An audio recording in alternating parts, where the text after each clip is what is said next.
നമസ്കാരം, എല്ലാവർക്കും എൻ്റെ യൂട്യൂബ് ചാനലിലേക്ക് സ്വാഗതം. ഞാനിന്ന് ചെയ്യാൻ പോകുന്ന റീഡിങ്, ഇപ്പോൾ ചിലർ റിലേഷൻഷിപ്പിൽ ഇരിക്കുന്നുണ്ട്, അവർക്ക് ഡിവോഴ്സ് വേണമെന്ന് ആഗ്രഹിക്കുന്ന ചിലരുണ്ട്. പക്ഷേ ആ ഡിവോഴ്സ് നിങ്ങൾക്ക് കിട്ടുമോ എന്ന കാര്യത്തിൽ സംശയമുണ്ട്. ചിലപ്പോൾ നിങ്ങൾ വേറെ റിലേഷൻഷിപ്പിലേക്ക് പോകാൻ ആഗ്രഹിക്കുന്നുണ്ടാവും. ഇവിടെ നിന്ന് ഡിവോഴ്സ് കിട്ടിയാലായിരിക്കും വേറെ കല്യാണം കഴിക്കാൻ പറ്റുക. ഇവിടെ നിന്ന് ഡിവോഴ്സ് കിട്ടിയാലായിരിക്കും വേറെ റിലേഷൻഷിപ്പിലേക്ക് പോകാൻ പറ്റുക. ഇവിടെ നിന്ന് ഡിവോഴ്സ് കിട്ടിയാലായിരിക്കും മനസമാധാനത്തോടെ ജീവിക്കാൻ പറ്റുക. മനസ്സിലായോ? അപ്പോൾ പല അവസ്ഥയിലിരിക്കുന്ന ഡിവോഴ്സിന് വേണ്ടി ആഗ്രഹിക്കുന്നവർക്ക് വേണ്ടിയിട്ടുള്ള റീഡിംഗ് ആണിത്. നമ്മൾ ആദ്യം ഓറക്കിൾ മെസ്സേജ് ആണ് നോക്കുന്നത്. ജനറൽ റീഡിംഗ് ആണ്. എല്ലാവർക്കും റെസനേറ്റ് ചെയ്യണമെന്നില്ല. പേഴ്സണൽ റീഡിംഗ് വേണമെന്നുള്ളവർ വാട്സ്ആപ്പ് നമ്പർ ഡിസ്ക്രിപ്ഷൻ ബോക്സിൽ ഇട്ടിട്ടുണ്ട്, കോൺടാക്ട് ചെയ്യാം. ഓം നമഃ ശിവായ, ഓം നമഃ ശിവായ, ഓം നമഃ ശിവായ, ഓം നമഃ ശിവായ,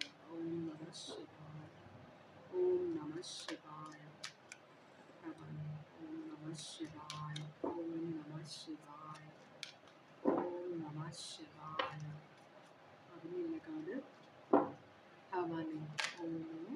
മറിഞ്ഞില്ല എന്ന് പറഞ്ഞപ്പോൾ എന്നാ പിടിച്ചോ എന്ന് പറഞ്ഞുകൊണ്ട് എനിക്ക് തന്നു. അത് ഞാൻ മറിച്ചു അപ്പുറത്തേക്ക് എടുക്കുന്നുണ്ട്. ഇത് കാണണമെന്ന് അത്യാവശ്യമുള്ള ഒരു കാർഡാണ് നിങ്ങൾ. കാരണം ഇതൊരു നിങ്ങളുടെ ജീവിതത്തിലൊരു വഴിത്തിരിവിൽ എത്തി നിൽക്കുകയാണ്. നിങ്ങൾ എങ്ങനെ മുമ്പോട്ട് പോകണമെന്ന് അറിയില്ല, വഴി കാണുന്നില്ല നിങ്ങൾ. അപ്പോൾ ഭഗവാൻ അല്ലെങ്കിൽ നിങ്ങൾ വിശ്വസിക്കുന്ന ദൈവം എന്താണ് പറയുന്നത് വെച്ചാൽ, നിങ്ങളുടെ വഴി തീർന്നിട്ടില്ല. മനസ്സിലായോ? പലരും ഒരു സ്ഥലത്ത് ചെന്ന് സ്റ്റക്കാവുമ്പോൾ അവിടെ നിന്ന് മുമ്പോട്ട് പോകാനുള്ള വഴി കാണാതിരിക്കുമ്പോൾ വളരെ കടുത്ത കാര്യങ്ങളാണ് സ്വീകരിക്കുന്നത്. അത് മണ്ടത്തരമാണ്. നമ്മൾ എപ്പോഴും മനസ്സിലാകേണ്ടത്, ദൈവം വിചാരിക്കുമ്പോൾ മാത്രമേ നമ്മൾ പോകാൻ പാടുള്ളൂ, ഈ ജീവിതത്തിന് പോകാൻ പാടുള്ളൂ. അതാണ് ഏറ്റവും എല്ലാ മതങ്ങളും നമ്മളെ അങ്ങനെ പഠിപ്പിക്കുന്നത്. ദൈവം തന്ന ജീവിതം നമുക്കെടുക്കാൻ, ജീവൻ നമുക്കെടുക്കാനുള്ള അധികാരമില്ല കേട്ടോ. അപ്പോൾ ഇവിടെ ഒരാള് പലരും വഴിമുട്ടി നിൽക്കുകയാണ്. അപ്പോൾ ഒരു വഴിയും കാണാത്ത കൊണ്ട് ചെയ്തെന്നൊക്കെ പറഞ്ഞ് ലെറ്റർ എഴുതിയ ആൾക്കാർ വെക്കും. അവരെല്ലാ വഴിയും അന്വേഷിക്കുന്നില്ല. അപ്പോൾ വഴി മുട്ടി നിൽക്കുകയാണ് നിങ്ങളെന്ന് പറയുമ്പോൾ ഇപ്പുറത്തേക്കും രണ്ട് വഴിയുണ്ട്. നിങ്ങൾക്ക് ചൂസ് ചെയ്യാൻ പറ്റാത്തത് കൊണ്ടാണ് നിങ്ങൾ ഡിസിഷൻ എടുക്കുന്നത് വേണ്ടാത്ത. അപ്പൊ ഇതും ദൈവം പറയുന്നത്, നിങ്ങൾ ദൈവത്തിനോട് പ്രാർത്ഥിക്കുക. ഇതിന് ദൈവം ഒരു വഴി കാണിച്ചു തരും എന്നാണ് പറയുന്നത് കേട്ടോ. അപ്പൊ ദൈവത്തിനോട് പ്രാർത്ഥിക്കുമ്പോൾ എനിക്കൊരു വഴി കാണിച്ചു തരാം, എനിക്കൊരു വഴിയും കാണുന്നില്ല, എനിക്കൊരു വഴി കാണിച്ചു തരുന്നേന്ന് നമ്മൾ ആത്മാർത്ഥമായിട്ട് പ്രാർത്ഥിക്കുമ്പോൾ, വിശ്വാസത്തോടെ പ്രാർത്ഥിക്കുമ്പോൾ നമുക്ക് വഴി കാണിച്ചു തരും. പക്ഷെ ആ വഴി കാണിച്ചു തരുമ്പോൾ നമ്മൾക്ക് അത് മനസ്സിലാക്കാനുള്ള ഒരു മനസ്സും കൂടെ നമ്മൾ വളർത്തിയെടുക്കണം. അത് പോരാതെ നമുക്ക് ഇഷ്ടമില്ലാത്തൊരു വഴിയാണ് കാണിച്ചു തരണമെങ്കിലും ചിലപ്പോൾ നമ്മളുടെ ഭാവി നന്നാക്കാനുള്ള ഒരു വഴിയായിരിക്കും അത്. അപ്പൊ എനിക്കിഷ്ടമല്ല ആ വഴി, ഞാൻ സ്വീകരിക്കില്ല എന്ന് പറഞ്ഞ് വാശി പിടിച്ചിരുന്നു കഴിഞ്ഞാൽ പണി കിട്ടും. അപ്പൊ പ്രാർത്ഥിക്കുന്നത് വിശ്വാസത്തോടെ, റെസ്പെക്റ്റോടെ, ദൈവത്തിനെ റെസ്പെക്ട് ചെയ്യണം. മനസ്സിലായോ? നമ്മൾ ഒരാളുടെ അഡ്വൈസ് നമ്മൾ ചോദിക്കുമ്പോൾ അയാൾ പറയുന്ന അഡ്വൈസ് കേൾക്കാനുള്ള ഒരു മനസ്സ് വേണം. അയാൾ തരുന്ന അഡ്വൈസ് ആക്സെപ്റ്റ് ചെയ്യാനുള്ള ഒരു റെസ്പെക്ട് വേണം, ഒരു മനസ്സ് വേണം. അതാണ് നമുക്ക് മറ്റുള്ളവരോടുള്ള റെസ്പെക്ട്. അപ്പൊ ദൈവത്തിനോടും നമ്മൾ ദൈവം കാണിച്ചു തരുന്നവരെ എനിക്കിത് വേണ്ട, എനിക്ക് വേറെ വേണം എന്ന് കാത്തിരുന്നു കഴിഞ്ഞാൽ അത് ദൈവത്തിനെ നിന്ദിക്കുന്ന ഒരു കാര്യമാണ്. അത് ചെയ്യാൻ പാടില്ല കേട്ടോ. ദൈവത്തിനറിയാം നമുക്ക് ഏതാണ് നല്ലതെന്ന്. അപ്പൊ അതാണ് ഈ കാർഡ് പറയുന്നത്. ഇത് പലരും കേൾക്കേണ്ട ഒരു മെസ്സേജ് ആണെന്നാണ് അത് തോന്നുന്നത്. എന്തോ എനിക്കറിയില്ല. എന്തായാലും അപ്പോൾ നിങ്ങളൊരു വഴിത്തിരിവിലാണ്. നിങ്ങൾക്ക് സഹായിക്കാൻ ദൈവമുണ്ട്, അല്ലെങ്കിൽ ഏഞ്ചൽസ് ഉണ്ട്. ആരാണെന്ന് നിങ്ങൾ പ്രാർത്ഥിക്കുന്ന വെച്ചാൽ അവര് നിങ്ങൾക്ക് വഴി കാണിച്ചു തരും. ആത്മാർത്ഥമായിട്ട് പ്രാർത്ഥിക്കുക എന്നാണ് പറയുന്നത്. ഓക്കെ. അപ്പോ നിങ്ങളുടെ വ്യക്തി, നിങ്ങൾക്ക് ഡിവോഴ്സ് തരേണ്ട ആളുടെ ഇപ്പോഴത്തെ എനർജി എന്താണെന്നാണ് നമ്മൾ നോക്കുന്നത്. ആ വ്യക്തിയുടെ എനർജി കാണുമ്പോൾ ഈ വ്യക്തി നിങ്ങളെ സ്നേഹിക്കുന്നത് കൊണ്ടാണോ ഇവിടെ നിങ്ങൾക്ക് ഡിവോഴ്സ് തരാത്തത്, അതോ നിങ്ങൾക്കൊരു പണി തരാൻ വേണ്ടിയിട്ടാണോ? അങ്ങനെ തേർഡ് പാർട്ടിയുടെ കൂടെ പോയി നിങ്ങൾ സന്തോഷിക്കണ്ട എന്ന് പറയുന്ന ചിലരുണ്ട്, ചില എനർജീസ് വരും. അപ്പൊ അങ്ങനെ അതുകൊണ്ടാണോ എന്ന് ഡിവോഴ്സ് തരാത്തത് എന്ന് നമുക്കറിയില്ല. നമുക്കൊന്ന് നോക്കാം എന്ത് എനർജിയിലാണ് നിങ്ങൾക്ക് ഡിവോഴ്സ് തരേണ്ട ആള് ഇരിക്കുന്നത്. നമുക്ക് നോക്കാം.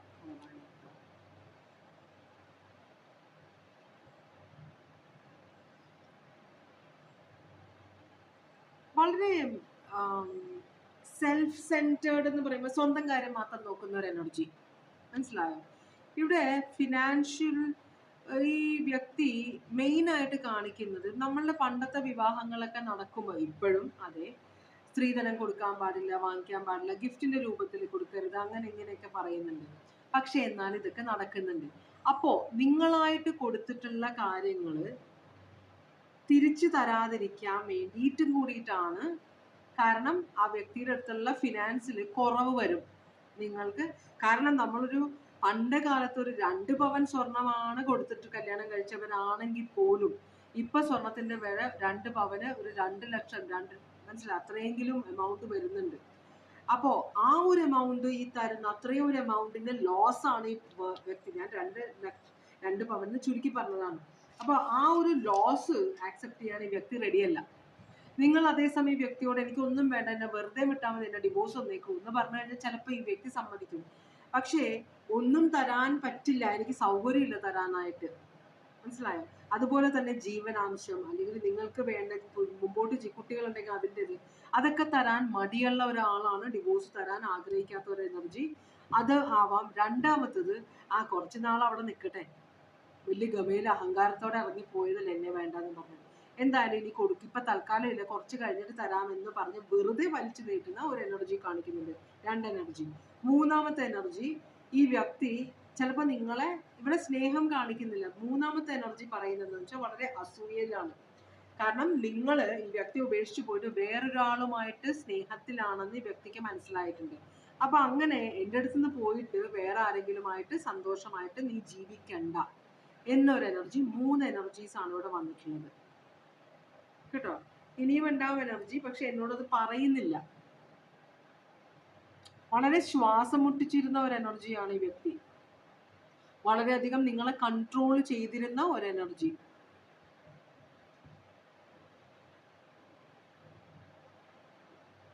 സ്ത്രീ ആയാലും പുരുഷനായാലും ചിലപ്പോൾ ഒരാൾ ജോലിക്ക് പോകരുതെന്ന് പറഞ്ഞിട്ട് വാശിക്ക് എനിക്ക് ജോലി വേണം, എനിക്ക് സ്വന്തമായിട്ട് വരുമാനം വേണമെന്ന് പറഞ്ഞ് ഇറങ്ങിപ്പോയ ഒരു എനർജിയും കൂടെ ഇവിടെ കാണിക്കുന്നുണ്ട്. അപ്പൊ എനിക്ക് എൻ്റെ ഫ്രീഡം ഇമ്പോർട്ടൻ്റ് ആണ്, എനിക്ക് ഇവിടെ നിന്ന് ശ്വാസം മുട്ടാൻ വയ്യ, അതുകൊണ്ട് ഞാൻ ഇറങ്ങിപ്പോകുന്നു എന്ന് ഈ വ്യക്തി ചിന്തിക്കുന്നുണ്ടെന്നും കൂടെ പറയുന്നുണ്ട് ഇവിടെ. ഓൾറൈറ്റ്. അപ്പോ അടുത്ത ചോദ്യം നമ്മളുടെ, എന്താണ് ഈ വ്യക്തിയുടെ ഇപ്പോഴത്തെ അവസ്ഥ? എന്താണ് ഈ വ്യക്തിയുടെ ഇപ്പോഴത്തെ അവസ്ഥ?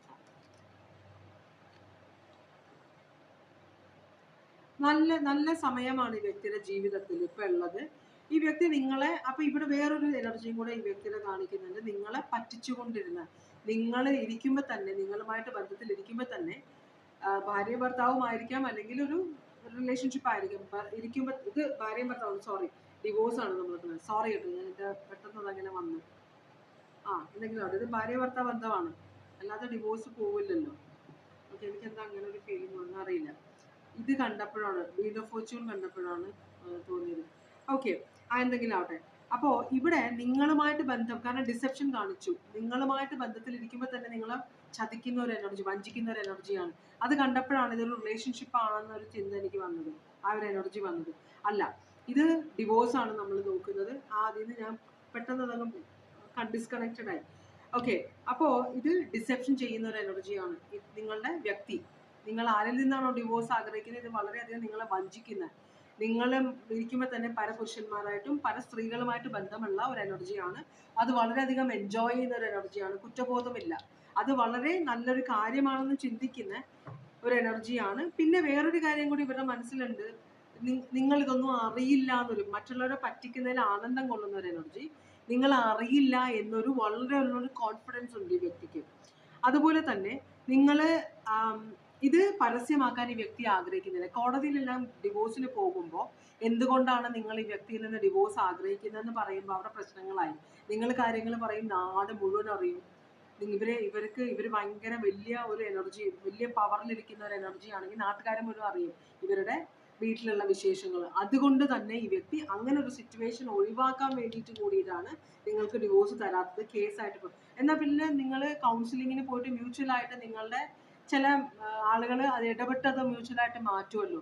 പക്ഷെ അതും ഈ വ്യക്തി ആഗ്രഹിക്കുന്നില്ല. ഈ വ്യക്തി ഒരു കുടുംബം കൊണ്ടുപോകാൻ പറ്റാത്ത ഒരാളാണെന്ന് മറ്റുള്ളവരുടെ മുമ്പിൽ തെളിവ് കൊടുക്കാൻ ഈ വ്യക്തി ആഗ്രഹിക്കുന്നില്ല. അതുപോലെ തന്നെ വളരെ ഉഴപ്പ് സ്വഭാവമുള്ള ഒരാളാണ് ഈ വ്യക്തി എന്ന് മറ്റുള്ളവരെ അറിയാനും ഈ വ്യക്തി ആഗ്രഹിക്കുന്നില്ല എന്നാണ് പറയുന്നത്. അപ്പൊ അതെല്ലാം ഒളിച്ചു വെച്ച് വളരെ സീക്രട്ടീവ് ആയിട്ടുള്ള എനർജിയാണ് ഈ വ്യക്തി.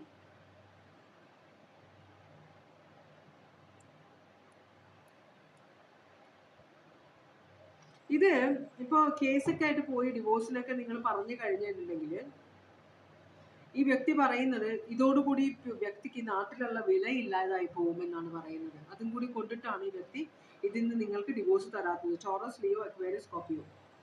അങ്ങനെയാണെങ്കിൽ നിങ്ങളോടുള്ള ഈ വ്യക്തിയുടെ ഉദ്ദേശം എന്താണ് നോക്കട്ടെ. നിങ്ങളെ കൊണ്ടുള്ള ഉദ്ദേശം എന്താണ്? ഒരു ഉദ്ദേശവും ഇല്ല ഈ വ്യക്തിയുടെ എന്ന് വെച്ചാൽ നിങ്ങളെ ഒരു എന്താ പറയാ, ഞാൻ വിവാഹം കഴിച്ചു, ഞാൻ ഒരിക്കലും ഡിവോഴ്സ് തരില്ല എന്നാണ് ഈ വ്യക്തി പറയുന്നത്. നമ്മൾ ഒരു ടീമാണ്, ഭാര്യ, ഭർത്താവ്, കുട്ടികളുടെയും കുട്ടികൾ. ഇത് വിച്ഛേദിക്കാൻ, ഈ ബന്ധം വിച്ഛേദിക്കാൻ ഞാൻ സമ്മതിക്കില്ല എന്നൊരു മനസ്സിലൊരു ചിന്ത കാണിക്കുന്നുണ്ട് ഇവിടെ. പലരുടെ എനർജിയാണെന്ന് തോന്നുന്നു. കാരണം ഒരു ടീം വർക്ക് ഇവിടെ കാണിക്കുന്നുണ്ട്. അപ്പൊ നിങ്ങളൊരു ടീമാണ്, മനസ്സിലായ?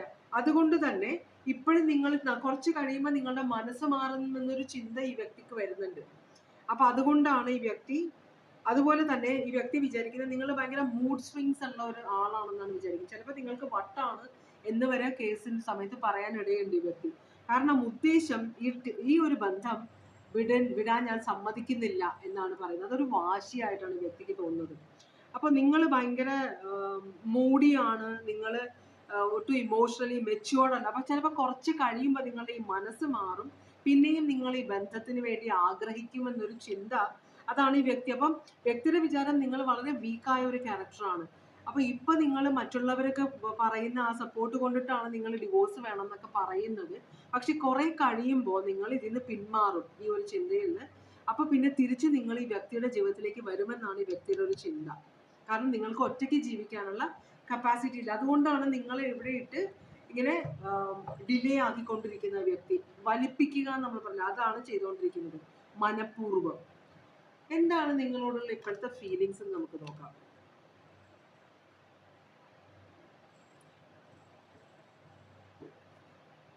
ഈ വ്യക്തി ഇമോഷൻ കൊണ്ടല്ല, ഹാർട്ട് കൊണ്ടല്ല ചിന്തിക്കുന്ന, തല കൊണ്ട് ചിന്തിക്കുന്ന വളരെ ലോജിക്കൽ ആയിട്ടുള്ള ഒരു എനർജിയാണ്. അപ്പോ ഈ വ്യക്തി പറയുന്നത് ഇപ്പൊ തൽക്കാലം ഞാൻ ആക്ഷൻ ഒന്നും എടുക്കുന്നില്ല. നിങ്ങളോടുള്ള ഫീലിങ്സ് ആണ്, ഞാൻ തൽക്കാലം ആക്ഷൻ ഒന്നും എടുക്കുന്നില്ല, അതൊരു തീരുമാനം എടുത്തിട്ടുണ്ട്. അതിപ്പോ ഭൂമി തന്നെ മീൻസ് കറങ്ങി എത്ര സ്പീഡ് അങ്ങനെ പറയില്ല, അതെനിക്ക് കിട്ടിയില്ല, മറന്നു, സോറി, അത് പറഞ്ഞില്ലേ, എന്നാലും സോറി. ഇപ്പൊ ആര് വന്ന് പറഞ്ഞാലും, ഇപ്പൊ ഈ വ്യക്തി വളരെയധികം റെസ്പെക്ട് ചെയ്യുന്ന ഒരാൾ പോലും ഇവിടെ വന്ന് നിങ്ങൾക്ക് ഡിവോഴ്സ് തരണമെന്ന് പറഞ്ഞാൽ പോലും ഈ വ്യക്തി നിങ്ങൾക്ക് ഡിവോഴ്സ് തരില്ല തൽക്കാലത്തേക്ക് എന്ന് ഈ വ്യക്തി ഒരു സ്റ്റാൻഡ് എടുത്തിട്ടുണ്ട്. അതുകൊണ്ട് തന്നെ ഞാൻ ഒരു ആക്ഷനും എടുക്കില്ല, ഡിവോഴ്സ് ഇപ്പൊ തരില്ല എന്നാണ് ഈ വ്യക്തി പറയുന്നത് കേട്ടോ. അപ്പോ ഇത് ഈ വ്യക്തി ഞാൻ ഈ ഡിവോഴ്സിന്റെ നിങ്ങൾ തമ്മിലുള്ള ബന്ധം, ഈ വ്യക്തി പറയുന്നത് നമ്മൾ തമ്മിലുള്ള ബന്ധം ഇനി മുമ്പോട്ട് പോകില്ല എന്ന് എനിക്ക് അറിയാം, പക്ഷെ എന്നാലും ഇപ്പോഴൊന്നും ഞാൻ ഡിവോഴ്സ് തരില്ല, അല്ലെങ്കിൽ തൽക്കാലത്തേക്ക് ഞാൻ ഡിവോഴ്സ് തരില്ല എന്നൊരു തീരുമാനം ഞാൻ എടുത്തിട്ടുണ്ട്. പക്ഷെ ബന്ധം നഷ്ടപ്പെട്ടു എന്നൊരു കാര്യം ഞാൻ ആക്സെപ്റ്റ് ചെയ്യും, അത് കുഴപ്പമില്ല, അത് അനുസരിച്ച് ഞാൻ മുമ്പോട്ട് പോയിക്കോളാം. പക്ഷെ നിങ്ങൾക്ക് ഡിവോഴ്സ് തരുന്നതിനെ കുറിച്ച് ഞാൻ ഇപ്പോൾ ഒരു ആക്ഷനും എടുക്കില്ല എന്നാണ് ഈ വ്യക്തി പറയുന്നത്. അപ്പൊ നിങ്ങളോടുള്ള ഫീലിങ്സ് ഇതാണ്, നിങ്ങളെ നഷ്ടപ്പെട്ടോട്ടെ കുഴപ്പമില്ല, അത് ഈ വ്യക്തി ആക്സെപ്റ്റ് ചെയ്യുന്നുണ്ട്. പക്ഷെ നിങ്ങളെ സന്തോഷിക്കാൻ ഈ വ്യക്തി സമ്മതിക്കില്ല എന്നാണ് പറയുന്നത്. അതാണ് നിങ്ങളോടുള്ള ഫീലിങ്സ്. വളരെ പ്രാക്ടിക്കൽ, ലോജിക്കലായിട്ട് ചിന്തിക്കുന്ന, ഒട്ടും ഇമോഷൻസ്, നിങ്ങൾ കരഞ്ഞു കാണിക്കുക, ആര് വന്ന് നിങ്ങളെ ഇവരെ പേടിപ്പിക്കാന്നൊക്കെ ഒരു രക്ഷയില്ല ഈ വ്യക്തി, ഒരു അണുവിട അനങ്ങില്ല എന്നാണ് പറയുന്നത്. എന്റെ ഈ ഡിസിഷനിൽ ഒരു വ്യത്യാസവും വരില്ല എന്നാണ് ഈ വ്യക്തി പറയുന്നത്. നിങ്ങൾക്കുള്ള ഗൈഡൻസ് എന്താണ്? ഇവിടെ വളരെ സ്ട്രോങ് ആയിട്ടുള്ള, പക്ഷെ ഈ വ്യക്തിയുടെ ഉള്ളുകള്ളികൾ എന്താണെന്ന് നമുക്ക് ആ വ്യക്തിയുടെ ശരിക്കും ഇമോഷൻസ് നിങ്ങളോടുള്ള എന്താണെന്ന് നമുക്ക് നോക്കാം കേട്ടോ. എന്താണ് നിങ്ങൾക്കുള്ള ഗൈഡൻസ്? നിങ്ങളൊരു ഡിസിഷൻ എടുക്കണമെന്നാണ്. അപ്പൊ എന്തോ ഒരു കാര്യത്തില് നിങ്ങൾ അപ്പൊ നിങ്ങൾ എന്തെങ്കിലും ഒരു ക്രൈറ്റീരിയ പറഞ്ഞിട്ടുണ്ട്. നമ്മൾ ഡിവോഴ്സ് എന്ന് പറയുമ്പോൾ നമ്മൾ ചിലർ പറയുന്ന മക്കൾക്ക് സ്വത്തിന്റെ ഇത്ര എഴുതി കൊടുക്കണം എന്നൊക്കെ പറഞ്ഞിട്ട് ഡിവോഴ്സിൽ ക്രൈറ്റീരിയ വെക്കും. എന്താ പറയാ, ഇന്ന കണ്ടീഷൻസ് വെക്കും. അപ്പൊ ഇവിടെ പറയുന്ന നിങ്ങൾ കണ്ടീഷൻസ് നിങ്ങൾ എന്തൊക്കെയോ വെച്ചിട്ടുണ്ട്. അപ്പൊ അത് നിങ്ങൾ വേണ്ട, നിങ്ങൾക്ക് ഇതിൽ നിന്ന് പൂരി പോരണമെങ്കിൽ നിങ്ങൾ ഇത് കണ്ടീഷൻസ് മാറ്റേണ്ടി വരുമെന്നാണ് പറയുന്നത്. ഒരു ബാലൻസ് മ്യൂച്വൽ ആയിട്ട് രണ്ടുപേർക്കും പ്രശ്നമില്ലാത്ത തരത്തിൽ നിങ്ങൾ ഇത് ഡീൽ ചെയ്യണം. ഈ വ്യക്തിയുടെ അടുത്ത് ഇത്രയും സാധനങ്ങൾ ഞാൻ പല സ്ത്രീകളോടും സംസാരിക്കുമ്പോൾ എന്തുകൊണ്ടാണ് ഒരു പ്രശ്നങ്ങളിൽ കൂടെ പോകുന്നത്, എന്തുകൊണ്ടാണ് നിങ്ങൾ ഡിവോഴ്സ് ചെയ്യാത്തതെന്ന് ചോദിക്കുമ്പോൾ ഭർത്താവിന്റെ പൈസ മക്കൾക്ക് കിട്ടണം, അല്ലെങ്കിൽ സ്വത്തും ഭാഗം മക്കൾക്ക് കിട്ടണം, അത് നഷ്ടപ്പെട്ടു പോകും എന്നൊക്കെ പറഞ്ഞ് വിവാഹത്തിൽ നിൽക്കുന്ന അല്ലെങ്കിൽ ഡിവോഴ്സ് കൊടുക്കാത്ത കുറെ ആളുകൾ ഡിവോഴ്സ് ഇപ്പൊ വേണ്ട, അല്ലെങ്കിൽ ഞാൻ വെച്ചേക്കുന്ന കണ്ടീഷൻസ് ഞാൻ മാറ്റില്ല എന്ന് ശാഠ്യം പിടിക്കുന്ന ചില എനർജീസ് ഉണ്ട്. അപ്പൊ ഇവിടെ യൂണിവേഴ്സ് നിങ്ങളൊരു ഡിസിഷൻ എടുക്കുക, നിങ്ങളൊരു ബാലൻസ് കൊണ്ടുവരാൻ നോക്കുക. നിങ്ങളുടെ സൈഡ് ജയിക്കണം എന്ന് പറഞ്ഞ് നിങ്ങൾ നിൽക്കുമ്പോൾ ആ വ്യക്തിയുടെ സൈഡ് ജയിക്കണം എന്ന് ആ വ്യക്തി നിൽക്കുമ്പോൾ ഇവിടെ ഒന്നും നടക്കാൻ പോകുന്നില്ല. നിങ്ങൾ ചിലപ്പോൾ ചില കാര്യങ്ങൾ വേണ്ടാന്ന് വെക്കേണ്ടി വരും. ഈ റിലേഷൻഷിപ്പ് പോയി, കംപ്ലീറ്റ് ആയിട്ട് പോയി. ഇനി റിലേഷൻഷിപ്പിനൊരു പുനർജന്മമോ മുമ്പോട്ട് പോക്കോ ഒന്നുമില്ല. റിലേഷൻഷിപ്പ് പോയി. ഇനി നിങ്ങൾ അവസാനമായിട്ട് ഡിസിഷൻ എടുക്കുക. ഈ കണ്ടീഷൻ ചിലപ്പോൾ നിങ്ങൾ കൊടുത്ത സാധനങ്ങൾ വേണ്ടാന്ന് വെക്കേണ്ടി വരും. അങ്ങനെയൊക്കെ ആണെങ്കിൽ നിങ്ങൾക്കൊരു ഡിവോഴ്സ് കിട്ടുള്ളൂ. പക്ഷെ ഈ വ്യക്തി ഇതൊന്നും ആക്സെപ്റ്റ് ചെയ്യില്ല, ഞാൻ ഇപ്പോഴൊന്നും ഇതിന് റെഡി ആവില്ല എന്നൊരു എനർജിയിലാണ് നിൽക്കുന്നത്. ഇവിടെ സജിറ്റേറിയസ് സോഡിയക് സൈൻ ആണ് കാണുന്നത് കേട്ടോ. നമുക്കിനി ആ വ്യക്തിയുടെ ശരിക്കും ഈ റിലേഷൻഷിപ്പിനെ കുറിച്ചിട്ടുള്ള ഫീലിങ്സ് എന്താണെന്ന് നോക്കാം. ഭയങ്കര പ്രഷറിലാണ് ഈ വ്യക്തി കേട്ടോ, അതിപ്പോ കാണിക്കുന്നുണ്ട്. ഭയങ്കര അണ്ടർ പ്രഷർ എന്നാണ് പറഞ്ഞത്, ഭയങ്കര പ്രഷറിലാണ്. പിന്നെ ഉള്ളത് ഫേക്ക് ബിസി. അപ്പൊ നിങ്ങൾ വിളിക്കുമ്പോഴൊക്കെ ഈ ഫോൺ എടുക്കുന്നില്ല. നിങ്ങൾ ഇപ്പൊ കോടതിയിൽ നിന്ന് ലെറ്റർ പോയി കഴിഞ്ഞിട്ടുണ്ടെങ്കിൽ വ്യക്തി അത് ആക്സെപ്റ്റ് ചെയ്യുന്നില്ല. കോടതിയിൽ നിന്ന് സമൻസ് വരുമ്പോൾ ആ വ്യക്തി തിരക്കാണ്, എനിക്ക് ഇന്ന ദിവസം കോടതി അറ്റൻഡ് ചെയ്യാൻ പറ്റില്ല എന്നൊക്കെ പറഞ്ഞാൽ വെറുതെ കള്ളത്തരം പറയാന്നാണ് പറയുന്നത്. ഭയങ്കര പ്രഷറിലാണ് ഈ വ്യക്തി എന്നാണ് പറയുന്നത്.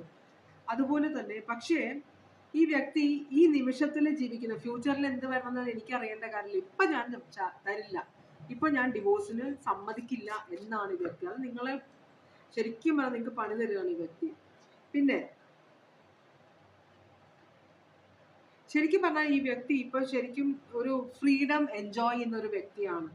അപ്പൊ കുറെ ഈ വ്യക്തിക്ക് നിങ്ങൾ ജീവിതത്തിൽ ഡിവോഴ്സിലേക്ക് പോയപ്പോൾ ഇതിനൊരു കുറച്ച് ബെനിഫിറ്റ്സ് ഈ വ്യക്തിക്ക് ഉണ്ടായിട്ടുണ്ട്. ഈ വ്യക്തിക്ക് നേരത്തെ സമയമില്ലായിരുന്നിരിക്കാം. അപ്പോൾ കുറെ കാര്യങ്ങൾ അറിയുക, ചിലപ്പോൾ പലരുമായിട്ട് ബന്ധത്തിലുണ്ടാവാം, ഫ്രണ്ട്സിന്റെ കൂടെ കറങ്ങുന്നുണ്ടാവാം, യാത്ര ചെയ്യുന്നുണ്ടാവാം. അപ്പൊ ലൈഫ് എൻജോയ് ചെയ്യുന്നുണ്ട് ഈ വ്യക്തി. അതുകൊണ്ടാണ് ലിവിങ് ഇൻ ദ മൊമെന്റ് എന്ന് പറയുന്നത്. ലൈഫ് നല്ലോണം എൻജോയ് ചെയ്യുന്നുണ്ടെന്നാണ്, ഫ്രീഡം എൻജോയ് ചെയ്യുന്നുണ്ടെന്നാണ് പറയുന്നത്. അപ്പൊ ഈ വ്യക്തി നിങ്ങൾക്ക് ബുദ്ധിമുട്ടുണ്ടാക്കാൻ വേണ്ടി മനഃപൂർവ്വം ചെയ്യുന്ന കാര്യങ്ങളാണ് ഈ എനിക്ക് സമയമില്ല, എനിക്ക് അങ്ങനെ അറ്റൻഡ് ചെയ്യാൻ പറ്റില്ല, എനിക്ക് ഇന്നിപ്പോ വരാൻ പറ്റില്ല എന്നൊക്കെ പറഞ്ഞ് വളരെ ഒഴികഴിവ് പറയുന്നത് അതുകൊണ്ടാണെന്നാണ് പറയുന്നത്. സോഡിയാക് സൈൻ സാജിറ്റേറിയസ് ഉണ്ട് ഇവിടെ.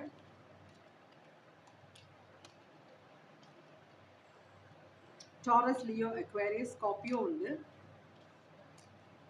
അത്രയുമാണ് സ്ട്രോങ് ആയിട്ടുള്ള സോഡിയാക് സൈൻസ് ഇവിടെ കണ്ടത്.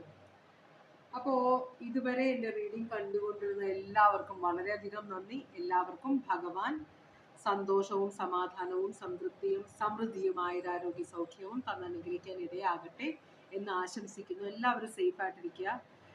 വേണ്ടാത്ത ഏടാകൂടങ്ങളിൽ ഒന്നും ചെന്ന് കയറരുത്. നമ്മൾക്ക് നമ്മളുടെ സമാധാനവും നമ്മളുടെ ജീവൻ, ഇന്നത്തെ കാലത്ത് ഒരാൾക്ക് മറ്റേ ആളെ ഉപദ്രവിക്കാൻ വലിയ കാര്യങ്ങളൊന്നും വേണ്ട, മനസ്സിലാവുണ്ടോ? ആ ഒരു ഒറ്റ ഇമോഷനിലാണ് അങ്ങ് പെരുമാറുന്നത്. അപ്പോൾ നമ്മളുടെ ജീവൻ സുരക്ഷിതമാക്കാനായിട്ട് നമ്മൾ വെറുതെ വാക്കേറ്റത്തിൽ ഇടപെടരുത്. അവരെന്ത് പറഞ്ഞാലും ആ സമയത്ത് അങ്ങ് ഓക്കെ ഓക്കെ പിന്നെ നമുക്ക് പിന്നെ സംസാരിക്കാം എന്തെങ്കിലും പറഞ്ഞ് ഒഴിവാക്കാൻ. നമ്മളുടെ ജീവൻ നമുക്ക് ഭയങ്കര വലുതാണ്. നമ്മൾ ചുറ്റും നോക്കുമ്പോൾ പല കാര്യങ്ങളാണ് കാണുന്നത്. എല്ലാവരും സേഫ് ആയിട്ടിരിക്കുക. വീണ്ടും ഒരു റീഡിങ്ങുമായിട്ട് വരാം. Take care. Bye bye.